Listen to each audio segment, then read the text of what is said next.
प्राचीन समय में राजा हरिश्चंद्र नाम के एक महान और सत्यवादी राजा थे। वे अयोध्या के राजा थे और अपनी सच्चाई व न्याय के लिए पूरे विश्व में प्रसिद्ध थे। उनकी एक ही प्रतिज्ञा थी, कभी भी झूठ नहीं बोलेंगे, चाहे कुछ भी हो जाए। एक दिन महर्षि विश्वामित्र ने उनकी सत्यनिष्ठा की परीक्षा लेने का निश्चय किया। उन्होंने स्वप्न में राजा से दान मांग लिया। राजा हरिश्चंद्र ने वचन दे दिया कि वे जो भी मांगा जाएगा दे देंगे। सुबह जब राजा जागे तो महर्षि विश्वामित्र उनके सामने आकर दान मांगने लगे। उन्होंने राजा से पूरा राज्य ही मांग लिया। राजा हरिश्चंद्र ने बिना हिचकिचाए अपना सारा राज्य उन्हें दे दिया। लेकिन महर्षि यहीं नहीं रुके। उन्होंने कहा कि दान के साथ दक्षिणा भी देनी होगी।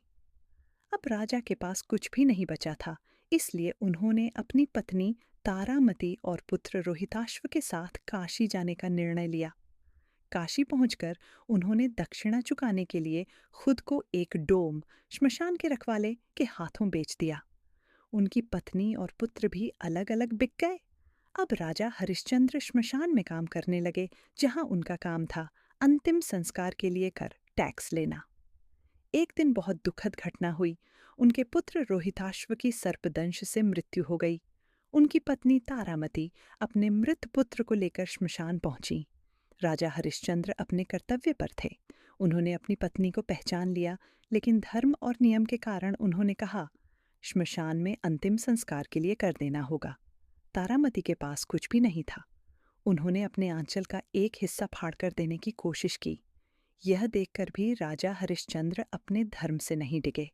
तभी महर्षि विश्वामित्र और देवता प्रकट हुए। यह सब उनकी परीक्षा थी। राजा हरिश्चंद्र ने हर परिस्थिति में सत्य और धर्म का पालन किया था। उनकी इस अटूट सत्यनिष्ठा से प्रसन्न होकर देवताओं ने उनके पुत्र को जीवित कर दिया और उनका राज्य वापस लौटा दिया।